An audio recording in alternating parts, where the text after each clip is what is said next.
So, a lot of people complain that with the new update, Die of Death became extremely killer-sided. While this is correct, I think it's for the better.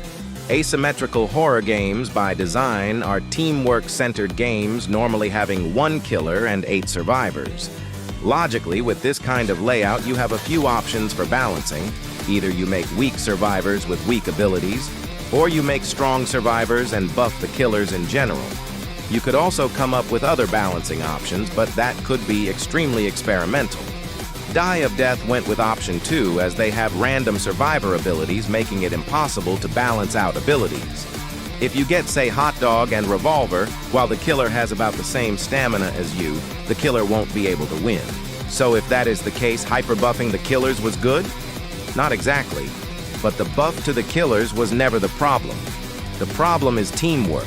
Remember that Hot Dog Revolver example?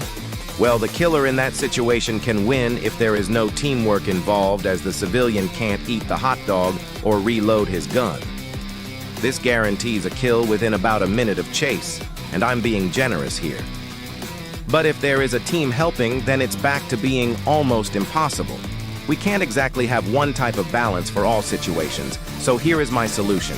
Make stamina drain adaptive to the chase and amount of teamwork. When the chase starts, both the civilian and the killer start at around even ground. Then, around every 10 to 20 seconds in chase, check for different stats, like the amount of damage a civilian takes, the amount of support the civilian received, like bonus pads and healing from a caretaker, and lastly, the amount of stuns, slowness, and ragdolls the killer received. Based on that, the stamina drain and stamina in general can be changed. If the killer has taken multiple stuns, the civilian has been healed and made a bunch of distance, and the team is helping out, then the killer gets a fair amount of stamina and slight DSD.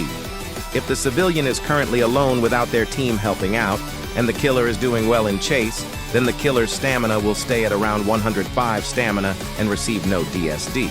This system could help balance killers and civilians in chase, making chase more fair overall. But I'm not a balancing expert, so I could be wrong. Anyway, thanks for watching. And what are your thoughts on the killer balancing?